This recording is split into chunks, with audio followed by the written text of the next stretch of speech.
Vamos a pasar al tercer párrafo. Continúa. Dice, este pacto se revela en el Evangelio. Miren cómo concluye. Se está hablando del pacto, Dios hizo un pacto porque la distancia es grande, pero ahora te dice, bueno, ¿dónde se reveló ese pacto? ¿En Moisés? No.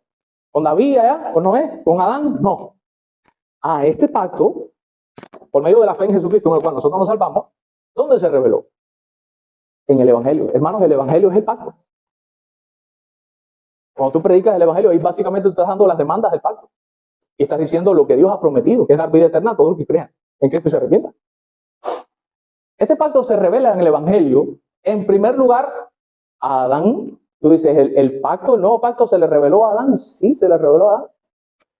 Cuando Dios le dijo, pondré enemistad entre tu simiente y la simiente de la mujer, ella te herirá en el calcañar, pero él le aplastará la cabeza. Ese es el protoevangelio. La primera vez que se menciona el evangelio, el pacto de gracia, la primera vez que se mencionó fue en el mismo huerto del Edén, después de haber pecado el hombre y la mujer, donde se dejó claro que de la mujer, de Eva, iba a venir según la carne un hombre que le iba a aplastar la cabeza a esa serpiente que engañó a Eva, que es el diablo. Y ese hombre que vino y acabó y derrotó el imperio de Satanás es Cristo. Ahí está el evangelio.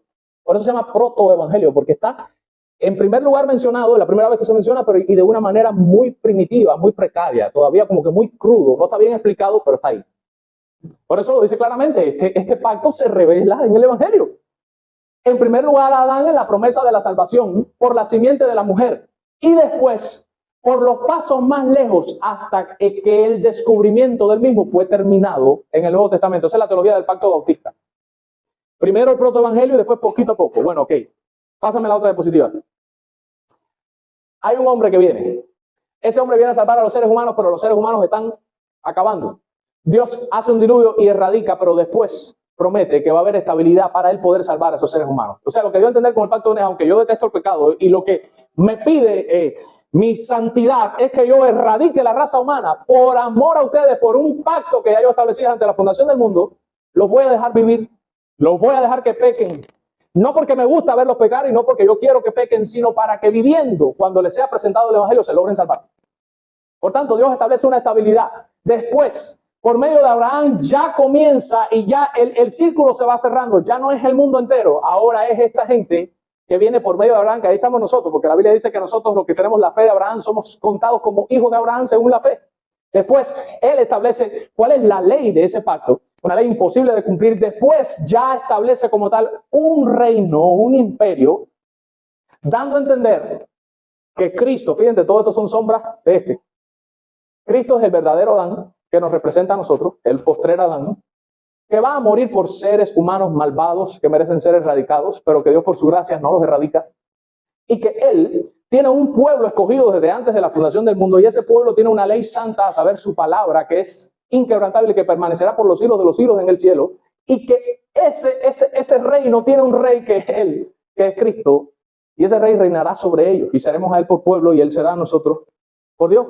Mírame para atrás, en el párrafo tercero.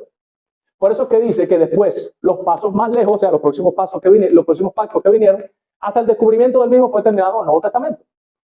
Y se funda, y aquí está en negrita todo, en esa eterna transacción del pacto que había entre el Padre y el Hijo. Y aquí está hablando del pacto de redención, ¿no? Esa promesa del Evangelio se funda o se basa en una transacción que hubo entre el Padre y el Hijo. O sea, esa transacción es un pacto, un acuerdo que hubo entre el Padre y el Hijo. Y ahí está hablando del pacto de redención. Acerca de la redención, miren la palabra clave ahí, hay una transacción, un pacto de redención. ¿Para quién es ese pacto de redención? Para los elegidos. Y solo por la gracia de este pacto, es solo por la gracia de este pacto que toda la posteridad de Adán caída, que alguna vez fueron salvados, han obtenido la vida y la inmortalidad bendita. Pues el hombre es ahora absolutamente incapaz de la aceptación de Dios en los mismos términos en que Adán se encontraba en su estado de inocencia. Voy a explicar este primero para después ir a este. Dice que nosotros ahora somos incapaces de aceptar los términos de Dios de la misma manera en que sí podía Adán aceptarlo. ¿Por qué? Y aquí nos viene la cuestión del libre albedrío, el famoso libre albedrío. La palabra libre albedrío significa dos cosas, o tiene dos connotaciones. Primera connotación, libre voluntad. O sea, que usted decide ponerse una camisa blanca hoy, eres tú el que la decide. Si es en ese sentido, podemos decir, sí, todos tenemos libre albedrío. Porque tú te pusiste la ropa que tú quisiste ponerte hoy, tú te peinaste como tú te quisiste peinar hoy, tú te pintaste el pelo como te lo quisiste pintar hoy, tú te lavaste la boca hoy a la hora que tú quisiste lavarte, te despertaste a la hora que fuiste tú el que decidiste. Ahora, cuando nos estamos refiriendo a que si el hombre puede elegir entre obedecer a Dios o rechazar a Dios, ahí sí tenemos que decir que no tenemos libre albedrío. Y no porque yo lo quiera decir, porque la Escritura da testimonio de eso y vamos a buscar los textos ahora. Y por eso es que no estamos en la misma condición de Adán, porque cuando Adán fue creado, Adán sí tenía libre albedrío. O sea, Adán, como fue creado santo, tenía la capacidad de obedecer a Dios o la capacidad de desobedecer a Dios. Tenía las dos opciones. El Nuevo Testamento nos deja claro que como caímos en pecado, estamos destituidos de la gloria de Dios. Esta parte de escoger lo bueno se nos fue quitada. Y ahora lo único que nos queda es hacer lo malo constantemente. Y no podemos elegir a Dios porque ya no tengo esto. Esto se me fue por causa de la caída de Adán. Y eso es lo que está diciendo. Que ahora, como no estamos en la misma condición de Adán cuando fue creado, por eso ahora somos significa no, capaces. No tenemos la capacidad que tenía Adán en el principio de elegir las cosas buenas. ¿Dónde demostramos eso? Romanos, capítulo 3, versículos del 10 al 12. Estamos ahí mismo en Romanos. Capítulo 3, versículos del 10 al 12 dice, ¿cómo está escrito? Hermanos, aquí cito un salmo. Aquí se está citando un salmo y lo está diciendo el Nuevo Testamento. O sea, están los dos testamentos para que quede claro. ¿Cómo está escrito? No hay justo, ni aún uno. O sea, no hay nadie que sea totalmente recto y que no tenga pecado. Es lo que está diciendo ahí. No hay quien entienda que ninguna de las verdades de Dios. Nos hemos embrutecido tanto a causa del pecado que si no es porque el Espíritu Santo nos ilumina la mente, nunca entenderíamos el Evangelio ni las verdades contenidas en la Escritura. No hay quien entienda, y aquí es donde viene la frase. ¿Se recuerdan? Escondo la mano. No hay quien busque a Dios. Tú viniste buscando, tú dices, yo estoy buscando de Dios. ¿Tú sabes lo que significa eso? Si de verdad tú estás buscando a Dios, que Dios ya ha hecho una obra en ti para que tú lo busques. Y que realmente te buscó a ti. Y por eso tú lo estás buscando a Él. Pero que salió de ti voluntariamente, no. La Escritura no puede ser quebrantada. Sea Dios veraz y todo hombre mentiroso. Dios está diciendo en su palabra que no hay quien busque a Dios. Y de hecho sigue diciendo, todos. Si usted mira el contexto, está hablando de la raza humana por completo. Todos se desviaron. A una se hicieron inútiles. Que nos quede claro, no somos, ¿cómo pudiera decirlo? El niño mimado de papá. No soy el príncipe porque soy un hijo del rey, como una vez escuché. Somos inútiles, lo dice el texto ahí. Somos inútiles. Y de hecho dice la Escritura que cuando hacemos lo que teníamos que haber hecho, ¿qué es lo que dice? Que nos tenemos que decir ahora mismo, siervos inútiles. Somos imbéciles. Somos inútiles por naturaleza. No somos útiles para las cosas de Dios. Todos nos hemos hecho inútiles, dice claramente. No hay quien haga lo bueno. Mi pregunta, aceptar a Cristo, escoger a Dios, rendirse a Dios, ¿es una buena obra, sí o no? No hay quien la haga. Por sí mismo, no hay quien la haga. Si tú lo logras hacer es porque Dios ha operado y ha obrado en ti. Lo está diciendo el texto, hermano. No hay quien haga lo bueno. Creíste de verdad, eso es una buena obra. Creíste, porque el Padre te atrajo hacia Él. ¿Qué dijo Jesús? ¿Quién dicen los hombres que soy? No, uno dice que tú eres el profeta, otro dice que eres Elías. Bueno, ¿y ustedes? A ver, ¿qué dicen ustedes? Y dice Pedro, miren esto. Tú eres el Cristo, el Hijo del Dios viviente. ¿Y qué le dice Jesús? Bienaventurado eres, Simón Pedro, porque no te lo reveló ni carne ni sangre, o sea, eso no salió de ti, sino mi Padre que está en los cielos. Pedro entendió, por eso dice, no hay quien entienda. Pedro entendió que Jesús era el Cristo, el Hijo del Dios viviente, porque el Padre lo hizo entender, no porque él era más inteligente que el resto de los apóstoles. Hermanos, eso no tiene que quedar claro. Ese es el testimonio de la Escritura, le gusta quien le guste y le pese quien le pese. Eso es lo que enseña la Escritura. Esa es la Biblia. Ese es Dios hablando. Y sigue haciendo una descripción del hombre horrible, de que se apresura a derramar sangre, que su boca está llena de maldición, pero dice, miren el versículo 18, no hay temor de Dios delante de sus ojos. No tenemos temor de Dios. Si usted tiene temor de Dios es porque Dios puso el temor de Él en ti. De ti no sale. Yo vine a Cristo, no, tú no viniste, a ti te trajeron. Yo creí y me arrepentí, no, a ti te hicieron creer y te hicieron arrepentir, te concedieron la fe y el arrepentimiento. Yo me convertí, no, a ti te convirtieron, de hecho todavía te están convirtiendo, por medio del Espíritu Santo nos siguen santificando todos los días. Ahora la parte de arriba, que es la última que nos queda. se funda en esa eterna transacción, el pacto que hubo entre el Padre y el Hijo. Miren los textos que demuestran que hubo un pacto antes de la fundación del mundo entre el Padre y el Hijo. Miren esos textos, 2 Timoteo, capítulo 1, versículo 9. 2 Timoteo, capítulo 1, versículo 9. Miren lo que dice el Señor en su palabra. Vamos a leer desde el 8 para entender mejor el contexto. Dice, por tanto, no te avergüences de dar testimonio de nuestro Señor, ni de mí, preso suyo, sino participa de las aflicciones por el Evangelio según el poder de Dios, quien nos salvó y llamó con llamamiento santo, no conforme a nuestras obras, sino según el propósito suyo. O sea, Él nos llamó porque Él tenía un propósito, y la gracia que nos fue dada, está en pasado, la gracia nos fue dada en Cristo Jesús. ¿Y cuándo nos dieron la gracia esa en Cristo? Responde el texto, antes de los tiempos de los siglos. Hermano, eso está claro. Ahí está clara la elección. Yo fui elegido antes de los tiempos de los siglos. Antes de que Dios dijera, hágase la luz, ya yo estaba elegido. Ya me habían dado gracia en Cristo Jesús. Ya me habían unido a Cristo antes de existir. Antes de los tiempos de los siglos. Ahí está el pacto entre el Padre y el Hijo. Y por eso que dice, según el propósito que tuvo Dios junto con Cristo. Ese pacto que ellos establecieron. Miren el otro texto. Tito, pasen una página ahí que detrás de Timoteo está Tito. Tito, capítulo 1, versículo 2.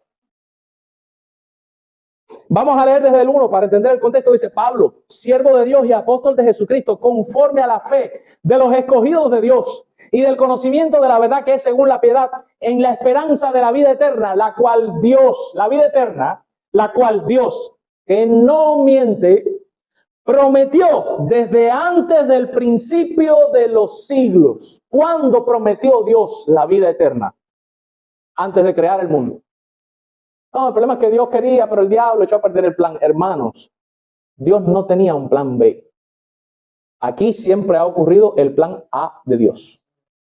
Seamos honestos y apliquemos la razón. Ustedes se piensan que Dios no le hubiese podido impedir a la serpiente que llegara hasta donde estaba Eva y Adán. Pregunta, ¿por qué no lo hizo entonces? Respuesta, porque el hombre tenía libre albedrío y Dios iba a cumplir sus propósitos soberanos que nosotros no entendemos.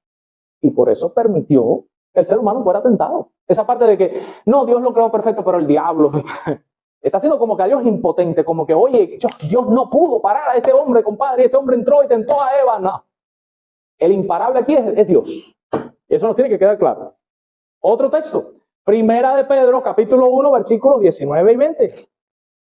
Primera de Pedro, capítulo 1, versículos 19 y 20. Dice claramente, sino con la sangre preciosa de Cristo, como de un cordero sin mancha y sin contaminación, versículo 20, ya destinado desde antes de la fundación del mundo, pero manifestado en los postreros tiempos por amor de vosotros.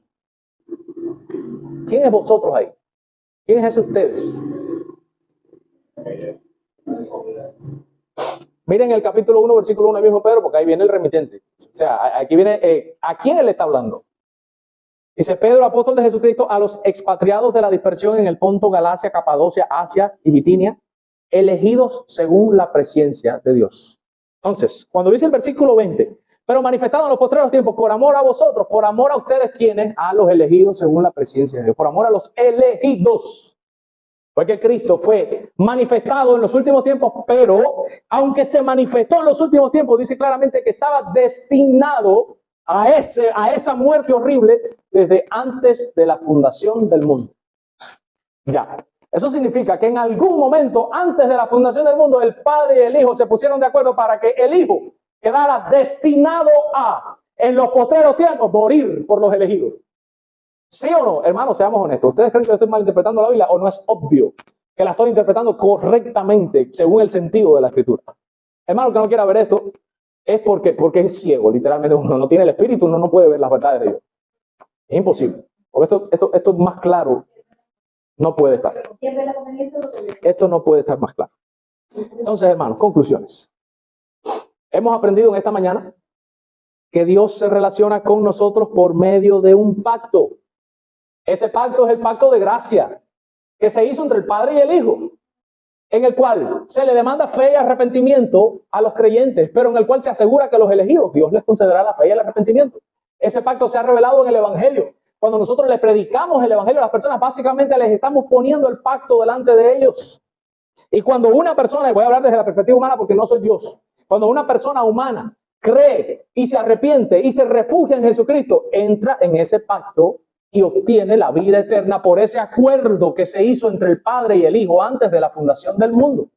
Y si usted está aquí esta mañana y no está en ese pacto, déjame decirte que lo único que queda para ti si te mueres sin entrar en ese pacto es una horrenda expectación de juicio, dice la Escritura. Infierno, condenación eterna, separación total de Dios, y perecerás en tus pecados y en tus delitos si no te arrepientes y crees. Dios ha querido que todos aquellos que así lo deseen, hablando humanamente, vengan a Él en arrepentimiento y fe, y Él promete por medio de ese pacto que si te arrepientes de tus pecados y crees en Jesucristo y confías en Cristo para tu salvación, Él te otorgará gratuitamente la vida eterna, porque la sudó Cristo, no la vas a tener ni que sudar tú, ya la sudó otra persona. ¿Qué tienes que hacer? Creer. Creer que Jesús pagó tus pecados y arrepentirte de todos esos pecados que mataron a Cristo en la cruz del Calvario. Si eso ocurre, felicidades, tendrás la vida eterna. Si eso no pasa hoy, lo único que puedes esperar para ti es una horrenda expectación de juicio. Con el corazón en la mano te lo digo, para que corras a Cristo y te arrepientas de tus pecados y halles el oportuno socorro para ti. Ese es nuestro deseo. Vamos a orar.